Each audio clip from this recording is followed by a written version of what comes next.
Eu fiquei 20 anos sem estudar francês. Eu estudei francês na faculdade, eu estava na graduação, fiz 2 anos, era um cursinho de uma universidade ali vizinha, no campus da Universidade de São Paulo, na administração, na FEA, e eles tinham um curso muito bom de línguas por lá, que era relativamente acessível, e entre os 18 e os 20 anos eu fiz 2 anos de francês e faz 20 anos que eu parei, né? Mais de 20 anos, né? 25 anos que eu fiquei sem estudar. E eu retomei o estudo do francês em agosto desse ano. E eu fui me inscrever numa escola, as aulas online, e a turma era uma turma pequena, e o professor recomendou a leitura de um livro. O livro se chamava L'Étranger, de Albert Camus, O Estrangeiro, né? Tradução para o português, O Estrangeiro do Camus. E ele falou de uma forma muito acolhedora, muito simpática, que esse livro era muito importante, que o hábito da leitura era muito importante. E a reação dos participantes do curso me surpreendeu muito. É, a reação foi muito negativa. A reação foi de incômodo, de apreensão, de preocupação, de que não conseguiriam dar conta da leitura, de que um semestre era pouco, né, de que o francês exigia demais, de que eles não estavam preparados para isso, né, a ponto de quase criticar a recomendação de leitura da parte do professor. Eu fiquei tomado também de uma outra consternação, que é o que está acontecendo com a gente. Por que, que as pessoas têm tanta resistência à leitura? E principalmente, por que, que as pessoas resistem tanto a algo que consideram desafiador? Por que, que o desafiador é necessariamente aflitivo, angustiante? E por que, que essa tolerância à angústia do desafio tem sido tão pequena nos dias de hoje? Olá, meu nome é Thiago Novaes, você está no Prelo. Fabuladores, confabuladores, digníssimos beletristas, sejam muito bem-vindas, sejam muito bem-vindos ao Prelo de número 108. E hoje a gente vai conversar sobre a dificuldade. Eu queria começar pedindo desculpas, eu estou um pouco fanho.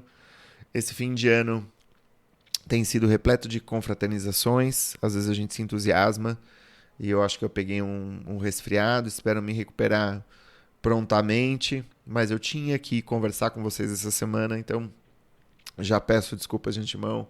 A tecnologia, por melhor que sejam os filtros de edição de áudio e tal, eles não vão conseguir, vamos dizer, cobrir essa voz anasalada que vocês estão escutando. Mas eu acredito que o tema dessa discussão, que eu imagino, o último prelo do ano, não é? O último prelo de 2024, ele é muito importante, né? Vou retomar essa história. Eu recebi, na verdade, o mote para essa conversa foi uma pergunta de uma das participantes do curso A Preparação do Romance. A gente tem uma sessão regular de perguntas e respostas e essa participante, ela abordou um livro que eu proponho na leitura para a formação, né? E é um livro relativamente desafiador, né? Ou seja, ela falou, bom, tem alguns colegas tem muita dificuldade com esse livro, houve até quem criticasse o autor, né? Mas eu assisti a aula, eu achei a aula muito útil, muito bonita a aula sobre esse autor. Claro que as críticas são muitas vezes procedentes, a gente tem que ter espaço para colher críticas sobre a obra, mas muitas vezes as nossas limitações que são o problema, né? Ou seja, como que a gente pode dar um encaminhamento para as resistências das dificuldades, né? Como que a gente pode abordar essa questão que é de tudo que é desafiador para a gente, né? Isso conversa muito com o que eu acabei de falar, né? Eu fiquei bastante consternado com aquela turma do francês que resistiu a aprender, né? Que resistiu a alguma coisa que era difícil. Eu fiquei 25 anos sem falar francês. Fiz um teste de nível, não sei como, caí no B2, que é o intermediário. Acho que eu já falei sobre isso com vocês, mas eu fiquei muito. E eu fiquei preocupado. E eu quis estudar, né? Eu fiquei me sentindo. Ou seja, tive um rompante meio super-egóico que eu tinha que aprender aquilo.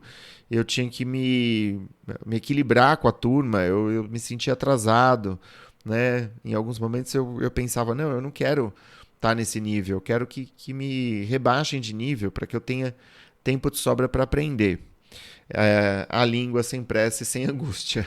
Depois eu vi que não era bem o caso, que as pessoas estavam mais ou menos equilibradas lá comigo e eu fiquei mais ou menos à vontade e tal. E aí veio o Camus.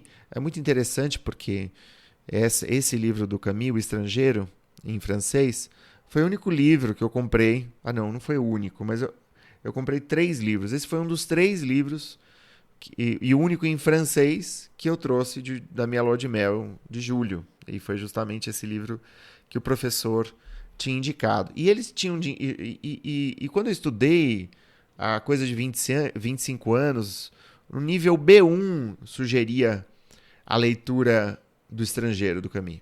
Né? Ou seja, o que estava acontecendo que os professores eram obrigados a serem cada vez mais, vamos dizer, não permissivos, mas o que acontece que a formação precisa exigir cada vez menos, né, dos seus leitores, dos seus estudantes, dos seus médicos, dos seus engenheiros, né?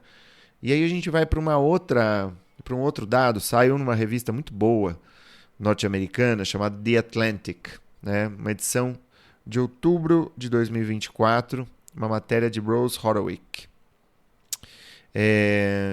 que comenta diversos casos, né, de professores que relatam que os seus alunos já não dão mais conta de ler, né? Ele falava de uma formação, né, que ele dava já há algumas décadas, né? E ele lembrava que 20 anos atrás ele não tinha dificuldade em ler e discutir num nível sofisticado uma obra como Orgulho e Preconceito, da Jane Austen, numa semana, e na semana seguinte, Crime e Castigo com seus alunos, né? Agora, essa possibilidade, a mera hipótese, né, aventar essa possibilidade parecia um absurdo, né? E ele foi percebendo que as pessoas, seus alunos tinham dificuldade de terminar um único livro num semestre. Tem uma outra história também do Jonathan Malizick, do New York Times.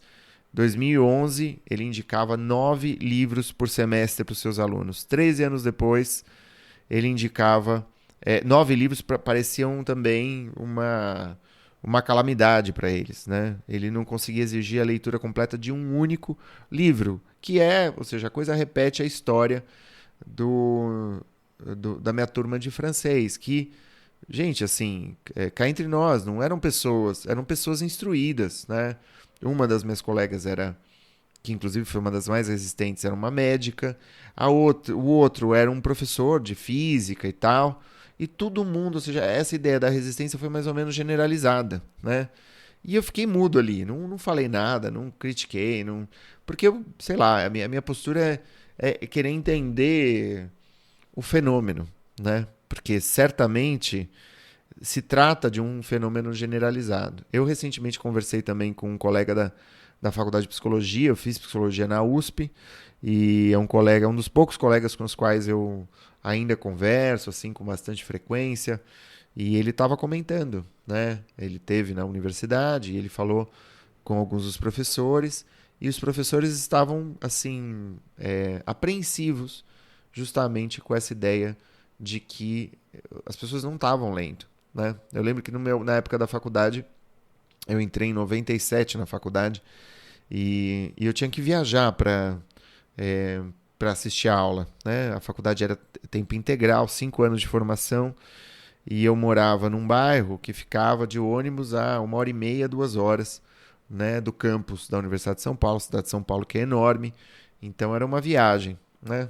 O que era difícil, puxado, mas por outro lado me permitiu ler a bibliografia completa que era solicitada pelos professores. E tem muita coisa que eu menciono, que eu cito aqui, que eu discuto com os meus alunos, que nasceu naqueles anos de faculdade, né?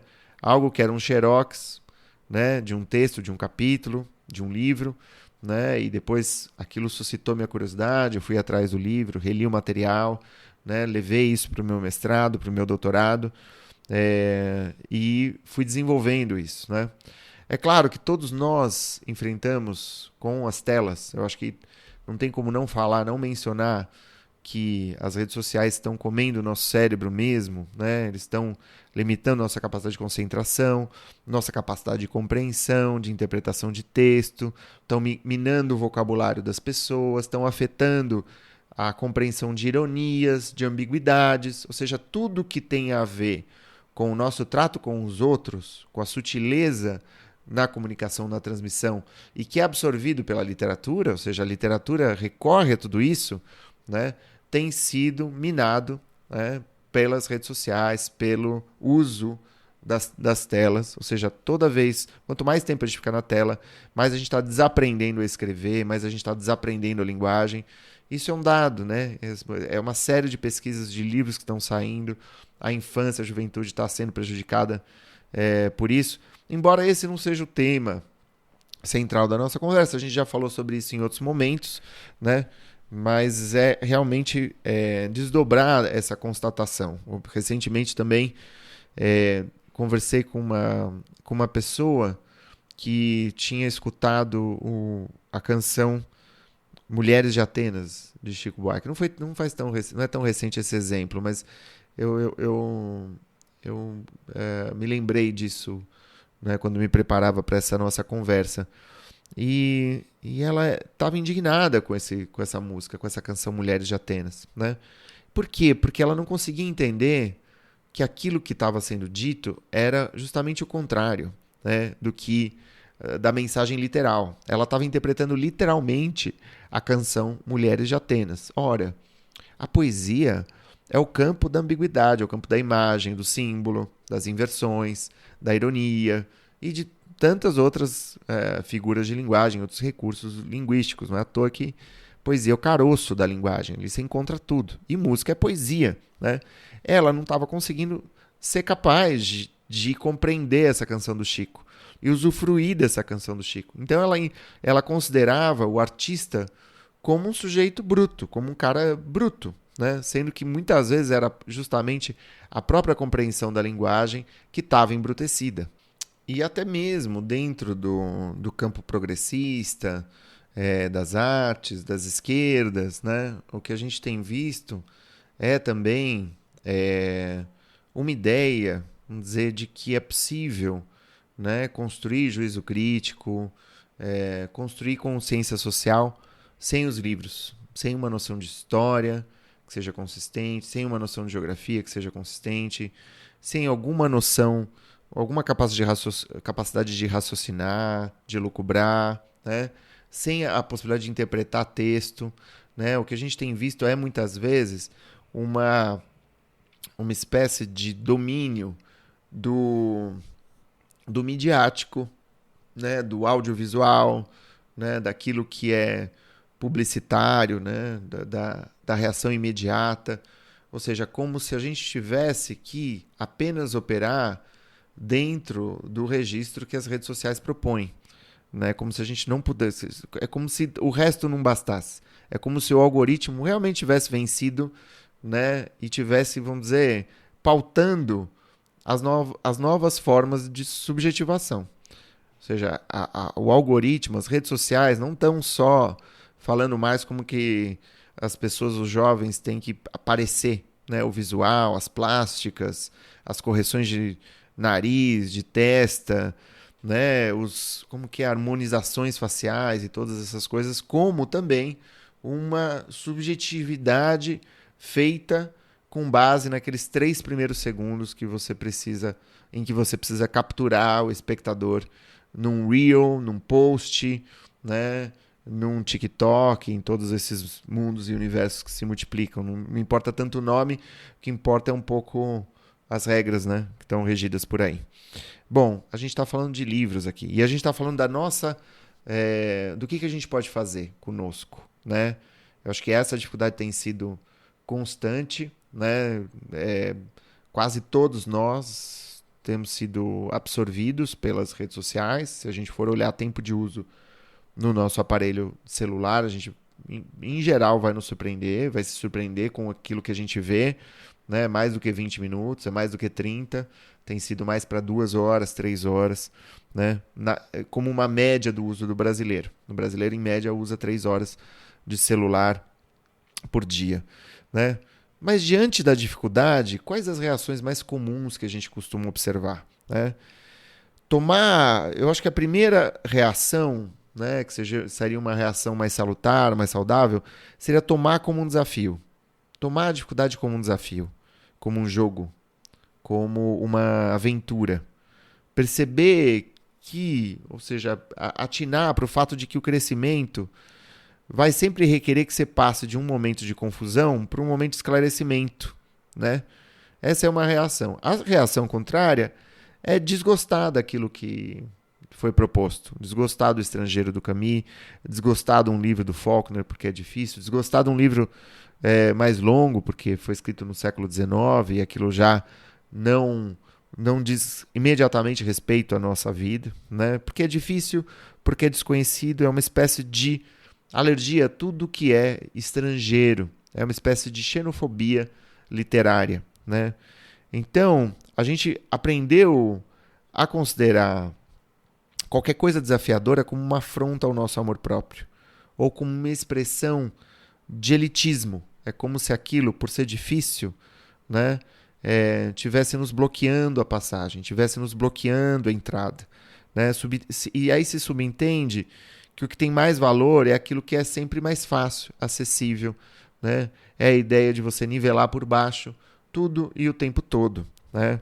A gente tende a confundir o gosto com a dificuldade, né? Sendo que algo que seja difícil não é necessariamente algo ruim, né? Muitas vezes é algo bom cujo paladar ainda não foi adquirido, né? Quando a gente é criança, a gente tem, vamos dizer, aquele paladar voraz para açúcar, para gordura, para fritura, para sal, ou seja, tudo que é muito intenso, a gente passa a vida gostando. Agora, tem paladares que são mais sutis, que são mais refinados, né, que são mais tênues. Esses a gente vai aprendendo com o tempo, né?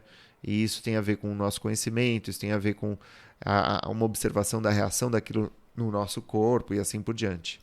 Essas reações individuais, elas também têm bases sociais, elas também têm suas causas, claro, evidentemente, e suas consequências sociais, né?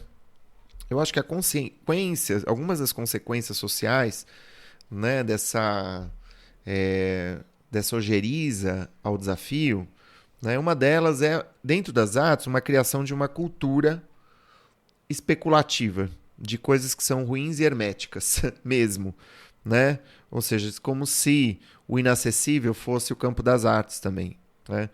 Nas artes plásticas isso é muito evidente, né? Você tem muita coisa lá que não tem a ver com a qualidade artística plástica, com a maturidade do artista ou da artista, tem a ver com uma especulação do mercado de artes, tem a ver com o quanto outras pessoas gostam, tem a ver com... É quase como se a coisa flutuasse, né? Como uma criptomoeda, alguma coisa nesse sentido, né? Em segundo lugar, também vai surgindo uma cultura elitista de coisas que extraem o seu valor pela distância, né, que desenvolvem entre o especialista, ou seja, entre o autor, a autora e o público comum, né? Ou seja, se você não entende de determinada coisa, você não faz parte desse mundo, né? Algo da nossa herança colonialista que ainda é muito presente na nossa cultura, né? E, em terceiro lugar, uma outra reação disso é uma defesa direta ou indireta, né, muito consciente ou muito inconsciente, da banalidade, do anti-intelectualismo, como uma forma enviesada de democratização, né? Todos sabem a mesma coisa, tudo que é especializado não interessa.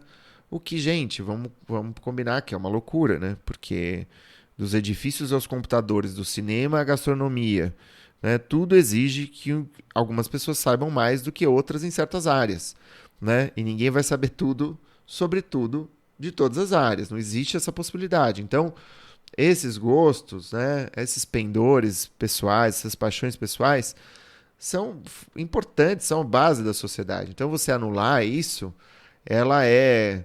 Primeiro, que isso só vai aparecer onde existe uma certa ambiguidade. Todos sabemos ler, todos sabemos escrever. No campo da leitura da escrita, isso se esconde um pouquinho, né? Porque todo mundo, né? Todos nós estamos aqui, todos vocês me escutam, me ouvem bem, a gente conversa, a gente entende a mensagem, né? E isso esconde aquilo que a gente não apreende muitas vezes, né?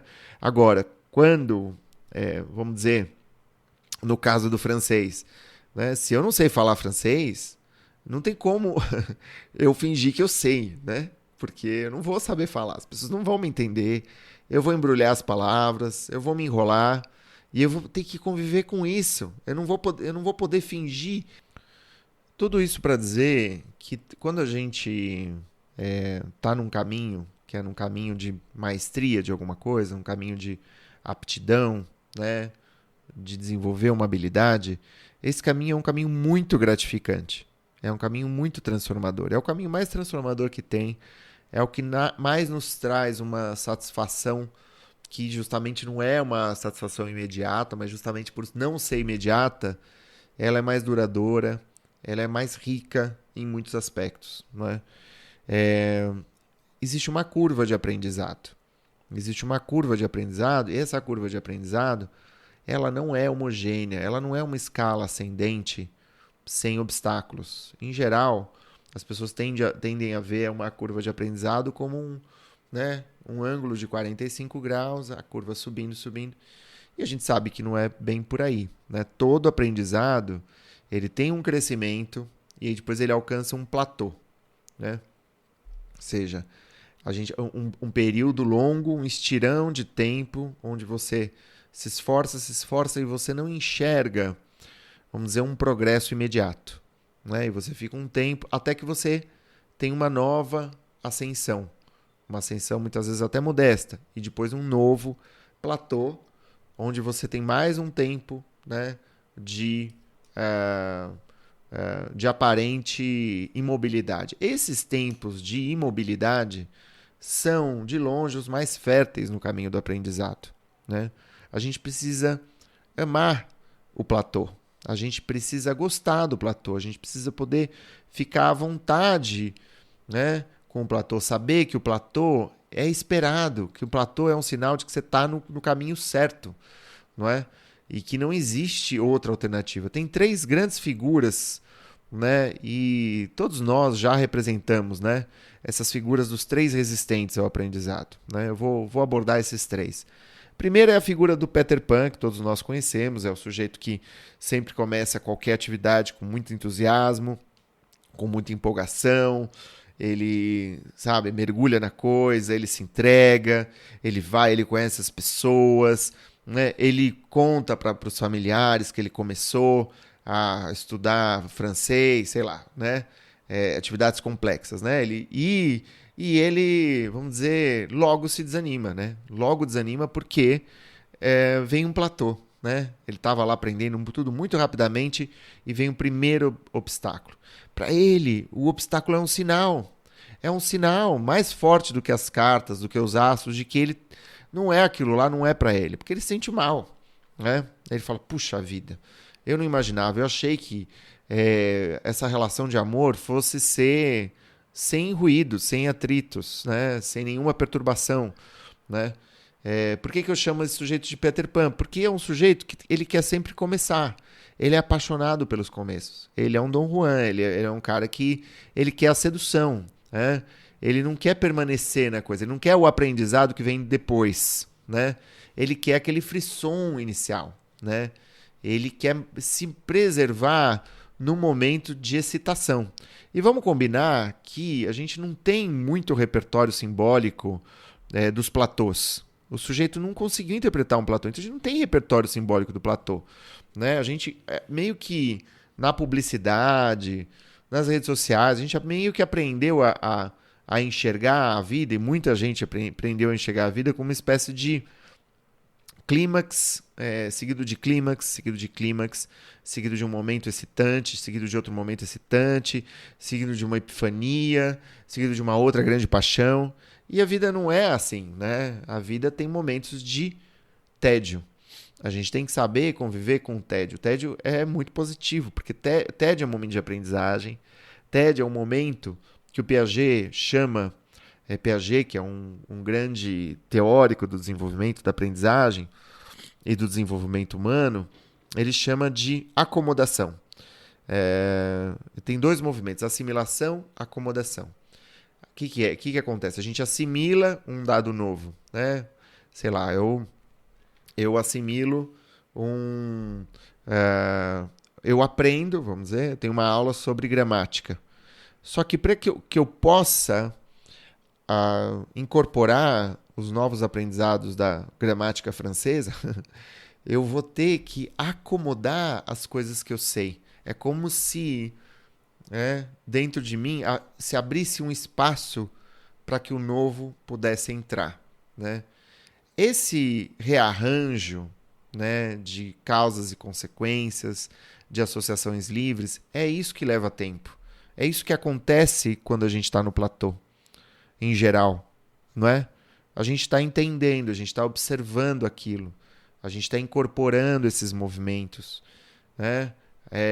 A gente está dando tempo ao tempo para que o nosso corpo, o nosso aparelho psíquico possam, de fato, acomodar o novo conteúdo, né? A nova informação, a nova transmissão. A segunda figura que eu queria comentar é a figura do obsessivo. O obsessivo é muito diferente do Peter Pan, porque o obsessivo é aquele sujeito que chega nas primeiras aulas e ele conversa com o professor no fim da aula, ele quer saber todas as bibliografias complementares, ele quer comprar as cartilhas, ele quer baixar todos os episódios de podcast que existem, ele quer saber de tudo, ele quer se antecipar a qualquer obstáculo, né, que possa aparecer, né? E aí vai aparecer, mais uma vez, o quê? Um platô, né? E ele vai ficar louco. E diferentemente do Peter Pan, que vai embora e vai tentar procurar um outro caminho, um outro aprendizado, nos novos primeiros 15 minutos de uma outra arte, o obsessivo, ele não vai ele não vai, né, se acomodar com o fato de que as coisas levam tempo, né? Ele é um cara focado nos resultados, ele quer resultados, né? Ele quantifica as horas dele em termos de resultados. Então, quando ele não está crescendo, ele fala, tem alguma coisa errada. Eu vou para algum outro lugar onde eu cresça mais, porque aqui eu não estou crescendo. E ele fica doido, porque, claro, né? Afinal de contas, ele está num platô. Ele não está observando que ele está crescendo. Não é mesmo? Ele não consegue ver que ele está crescendo, né? Isso acontece muito. Eu viajei muito, né? E tem alguns migrantes, são migrantes que vêm dos Estados Unidos. E os norte-americanos são muito assim, são os caras muito voltados para o resultado, para um positivismo e tal. Então eles se mudam para um lugar, e aí o que você tem? Você tem a língua, você tem as dificuldades de fazer amizades, você tem que se acomodar à nova comida, os novos produtos de limpeza de um lugar, ou seja, é isso, é muito difícil, leva tempo, tem que ter paciência, né? Mas o obsessivo, ele não tem paciência, né? E aí o que ele faz? Ele fala, não, isso está errado, esse processo está errado, né? E ele fatalmente vai largar a curva de aprendizagem, vai abandonar, vai para outro lugar. É uma pena, né? É uma pena. Uma terceira figura eu chamo de divã. O que é o divã? Divã, ele já é uma espécie de platô, né? O divã é aquele sujeito, chegou num platô minimamente confortável, ele fica. Não é que esse cara, ele é o cara que ele fala, não, então eu vou parar de aprender, eu vou ficar nesse platôzinho aqui, porque eu já sei tocar 3 músicas aqui no violão, e eu vou ficar tocando essas mesmas 3 músicas pro resto da vida, né? E ele não aprende, na verdade, ele não sabe tocar violão. Ele sabe dedilhar alguns arranjos, mas ele não sabe tocar violão, porque ele não conhece a harmonia, ele não sabe a origem das coisas que ele está fazendo, ele não entende o que ele está fazendo, né? Então, é um sujeito que, né, ele fala, não, eu tô aqui com os meus, vou trocar ideia com as pessoas, né? Sabe aquela pessoa que entrou numa universidade e meio fica para sempre, né? É isso, é um sujeito que entra numa universidade e fica 5, 7, 10 anos, né? Até ser jubilada, até ser expulsa, ou até nessa ameaça de jubilação ela dá um gás e termina. Mas a verdade é que todos nós já fomos possuídos por essas resistências, né? Às vezes a gente tem uma resistência específica numa área da nossa vida, sendo que na outra área a gente não tem, ou tem outra resistência. Às vezes é uma combinação, né? Ou seja, não tem nada de errado nessas expressões. Elas, na verdade, são muito comuns, porque elas são formas de resistir à mudança. A gente não está acostumado com mudar, né? O aprendizado tem a ver com transformação. A gente tem que transformar, a gente tem que virar outro. Não tem jeito, a gente não segue o mesmo nessa toada, né? A gente vai virar outra coisa. E bom, gente, quais são as posturas, né, que eu gostaria de debater, de apresentar, né? As posturas que eu gostaria de propor para que você possa elaborar qualquer uma dessas expressões da resistência, para que você possa criar coragem para ler um livro desafiador, para escrever o seu romance, para, enfim, fazer desse ano novo um ano literário, fazer dos próximos 12 meses, né, um ano literário, né, para encarar com serenidade, né, com amor, né, esse processo de aprendizagem, para poder, de algum modo, ser mais paciente com os outros e consigo mesmo também, né? Eu acho que isso já faz parte da postura. Em primeiro lugar, aquilo que eu não sei é, de fato, o próximo passo a tomar se você quer crescer. Aquilo que você não sabe é o próximo passo que você deve dar. Ou seja, se algo é desafiador, você tem muita coisa para aprender ali, né? É claro que você pode procurar gradações. É claro que você pode, ou seja, fazer coisas que são mais fáceis com coisas que são mais difíceis. Você vai criar uma espécie de economia interna do seu aprendizado, né? É o que eu faço com o francês, por exemplo. Eu percebo que eu entendo o francês relativamente bem, né? Eu leio o francês bem mais ou menos. E eu tenho muita dificuldade de escrever e de falar em francês. Isso é o mais difícil. Mas justamente por ser o mais difícil, é aquilo, né, que deve exigir a minha atenção. Mas eu não faço só isso. Eu também assisto vídeos em francês, né? Eu faço as diferentes etapas. Essa gradação é importante, né? Essa graduação é importante. Então, aquilo que eu não sei é o próximo passo a tomar se eu quiser crescer.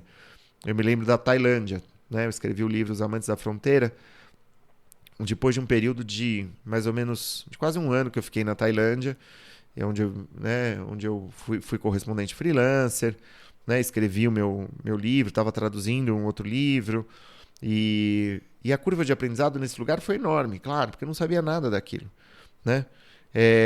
Ao mesmo tempo, aquilo que eu não sei é um lugar menos amontoado de gente, de competição, né? Ali eu posso desfrutar do meu ofício sem me sentir tão ameaçado, né? Porque é um lugar um pouco mais rarefeito. E que bom que é rarefeito, né? Os lugares que todo mundo sabe, os lugares muito fáceis, estão lotados, eles já estão impregnados de gente. Não tem nada de ruim disso em si, mas a gente não tem que almejar só os primeiros 3 resultados, né, numa pesquisa no Google, né? Eu acho que tem a ver com isso também, né? Ou seja, quais são os temas mais falados, né? Do que se está se falando mais no mundo. Sabe, se a gente ficar só no que é o mais popular, a gente vai estar sempre nessa zona, né? Hiperpovoada, né? E bastante rasteira, né? Em terceiro lugar, aquilo que eu não sei é uma prática de resistência contra o pensamento ultraprocessado, contra os conteúdos ultraprocessados, contra a cultura da boçalidade, né? Ou seja, tem todo um movimento anti-intelectual que procura conquistar corações e mentes a partir das emoções mais viscerais, né? Ou seja, não, a sociedade é muito ruim porque você tem leis na sociedade, né? Pô, você tem leis que te proíbem de pescar em lugar preservado, você tem leis que te proíbem de pegar um carro e correr a 150 por hora. E existem governantes, déspotas, populistas, que querem te dizer que isso é o problema, né? E a cultura é uma coisa muito maior, né? Ou seja, é de fato uma prática de resistência, uma prática de sutileza, de compreensão da raiz dos problemas, né? Em quarto lugar, aquilo que eu não sei me fornece uma satisfação única, uma satisfação singular, porque representa um desafio real, né? Ou seja, sofrer com algo, depois chegar a um certo nível de compreensão, é um lance muito satisfatório, né? É o que eu falei agora há pouco, a diferença entre os prazeres adquiridos e os prazeres imediatos, né? Em último lugar, aquilo que eu não sei expande o meu mundo, torna as coisas muito mais interessantes. Eu lembro de que em 2012, foi em 2012? Acho que foi em 2012, eu resolvi estudar para diplomacia, né? No fim, eu acabei mudando de ideia, mas eu passei um ano estudando diplomacia. Foi um ano que eu estudei direito internacional, eu estudei direito constitucional, microeconomia, macroeconomia, história, geografia, geopolítica. Eu estudei os intérpretes do Brasil, né? História do Brasil, história mundial. E você pensa que que essas disciplinas eram eu era igualmente receptivo para elas, que eu não tinha um pavor de economia, né? E que eu não tinha muito medo, falando direito, como que eu vou aprender direito? Não sabia nada sobre direito, nada. E outra, eu tinha um medo, né? E foi um dos anos mais enriquecedores da minha vida, porque eu aprendi muito naquele ano. E foi um ano dificílimo, foi um ano em que eu tive que me deparar com questões de melancolia, de sofrimento psíquico. Foi um ano muito intenso, né? Eu tinha que aprender técnicas de memorização, eu tinha que anotar o nome dos ministros de relações exteriores desde da Primeira República ali, na parede do banheiro, no azulejo do banheiro. Ou seja, eu estava estudando enquanto eu tomava banho, né? Eu estava estudando, olhando no espelho do banheiro. Ou seja, foi um momento de intensidade enorme, mas que me permitiu, de fato, reescrever tudo aquilo que eu tinha estudado antes, né? Eu tinha feito a graduação, eu tinha feito um mestrado. Tudo aquilo foi reelaborado. A escola. O que eu aprendi de história na escola? O que tinha ficado de fato? Nada, né? Ou seja, foi algo muito desafiador e aquilo tornou o meu mundo muito mais interessante. Na prática, o que isso significa, né? Em primeiro lugar, você pode diminuir o ritmo e os bocados em que você mastiga determinado livro, por exemplo, né? Você não vai ler James Joyce como você lê um livro do Murakami. Você não vai ler um livro do Faulkner como você lê uma história em quadrinhos, né? Diferentes autores pedem diferentes tipos de leitura e toda a literatura pede uma relação não apressada com a linguagem, né? Daí também reside, né, subjaz aí também a nossa dificuldade com a literatura, a nossa impossibilidade de desacelerar, né? A gente não consegue mais fazer as coisas com calma. Tudo que a gente mais quer é calma, né? As pessoas ficam ansiosas, fora de foco, concentra, faz meditação, toma remédio, né? E quando a gente fala, olha, né, exercita aqui, vamos ler um pouco mais devagar. Releia aqui esse parágrafo, né? As pessoas não querem reler, porque elas querem ir para frente. Elas querem ir avançando, avançando, avançando, elas não querem recuar, né? Não é engraçado isso? Muitas vezes recuar significa de fato aprender algo novo, né? Você poder reler um parágrafo 3 vezes é ali justamente que você vai aprender alguma coisa, porque o próximo parágrafo você também não vai entender se você não entendeu o parágrafo anterior, né? Tiago, mas eu gosto de leitura fácil, eu gosto de uma outra leitura dinâmica. Tiago, eu gosto disso, né? E fica aqui o meu convite, né, para abrir essa ideia do gosto, Muitas vezes a gente tem muita certeza daquilo que a gente gosta, né? E para a gente escrever, a gente precisa de uma relação um pouco diferente com as palavras. Claro que a gente pode escrever como a gente escreve qualquer e-mail, qualquer mensagem de WhatsApp, mas a mensagem literária é diferente. O eu literário, ele é mais denso do que esse que sai para tomar uma cerveja com um amigo, né? Que isso fique muito claro para nós, né? Por quê? Porque é esse eu denso que a gente também vai precisar aprender e apreender, né, no contato com os livros, porque o eu de Virginia Woolf também é muito mais denso. O eu de Machado, ele é mais denso, né? E assim por diante, né? Todos os autores, todos os grandes autores de que a gente tem notícia até hoje, né? Fazer junto, né? Trabalhar junto. Trabalhar junto é muito melhor do que trabalhar sozinho.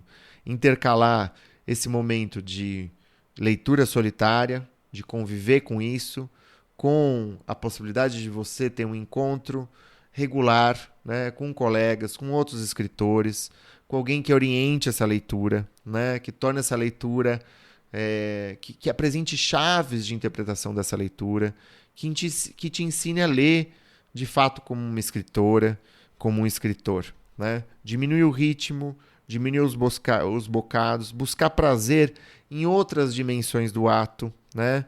A leitura de um livro infantil e a leitura de uma obra filosófica retiram o seu prazer de lugares diferentes, né? Os livros são, vamos dizer, uma grande biologia com os seus reinos, com suas diferentes espécies, com a sua diversidade, e essa diversidade ela é bem-vinda. Então, um livro ele vai ser sempre um desafio, né? E o hábito de ler é um hábito de nos colocar diante desse amor em relação ao estrangeiro, em relação à alteridade, né? Eu acho que a gente não pode perder de vista a ideia de que é bacana propor desafios para a gente, né? Com regularidade. Então, se você puder propor no seu casamento pequenos desafios, né, com regularidade, o seu casamento vai crescer. Se você puder brincar, jogar, mudar um pouco os papéis, construir ironia. Ironia não, né? Porque a ironia pode desdobrar em outras coisas, mas construir essa sedução da palavra, né? E, de fato, poder habitar esses platôs. Começar a pensar que qualquer livro que você for escrever agora pode levar 2 anos, 3 anos para ser concluído e que para isso você vai precisar curtir o processo. Que esse sujeito que está começando a escrever agora, ele vai justamente aprender com o processo. Ele vai ser outra coisa no final, outra criatura. Que aquele sujeito, que colocar o ponto final no romance e enviar esse romance para uma editora, ele já vai ser outro. E é preciso respeitar esse momento de transformação, não é? Esse que você sente agora, eu tenho medo de escrever, eu tenho medo de escrever.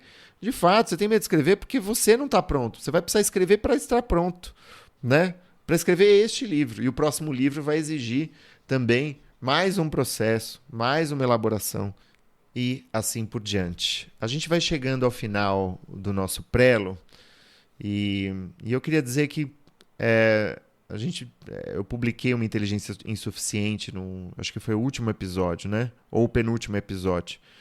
É muito louco como no momento em que a gente mais precisa da nossa inteligência, no mundo em que a gente precisa pensar, a gente precisa resolver problemas muito desafiadores, a gente esteja rifando essa inteligência com tanto despojamento, né? O nosso prazer, o prazer de uma sociedade de consumo capitalista em que a gente vive, como essa que a gente vive, é sempre um prazer passivo. A literatura ela é um prazer ativo. Ela é um prazer do fazer, é um prazer de uma busca de autoria, é um prazer que você não precisa, né, se contorcer e se contorcionar para alcançar, né? Os relatos do processo eles precisam ser mais calmos. Sabe, a gente precisa ver que há nesse sujeito que vai trabalhar, que se tranca no escritório todos os dias, né, de madrugada, né, que acorda mais cedo que os filhos e passa lá 1, 2 horas todos os dias, esse sujeito encontra uma paz que ele não encontra em qualquer outro lugar. E é difícil, e é complicado, mas ao mesmo tempo, nesses momentos, a gente vai aprendendo a fazer um uso inteligente do nosso esforço. Imagina que um sujeito que começa a nadar, começa a fazer aulas de natação, ele praticamente está se debatendo na água para boiar, né, para avançar um pouco, né? Agora, nadadores experientes, eles sabem dar uma abraçada, eles sabem bater as pernas de modo correto, o coração entra numa cadência, num ritmo mais lento, né? O nadador experiente exige menos do próprio corpo, né? Então, de fato, o aprendizado tem a ver com o uso inteligente do esforço. E é esse uso, justamente, que vai construindo, de fato, sutileza, ironia, né? Inteligência, sofisticação, lucidez, né? No nosso trato com as pessoas, no nosso trato com as coisas que acontecem dentro da gente, daquilo que você vai fazer nos próximos meses, nos próximos anos, no modo como a gente lida com os nossos filhos, com os nossos pais e avós, né? Tá tudo em jogo aí. Tá tudo em jogo aí. Não se esqueça, a gente chega ao final de mais um episódio. Por favor, se você curtiu esse episódio, não deixa de dar 5 estrelas no programa. Isso é muito importante para que ele chegue a mais gente. Não deixa de se inscrever no Prelo, no seu tocador favorito. E a gente se vê no próximo episódio. Um grande abraço e até mais. Tchau!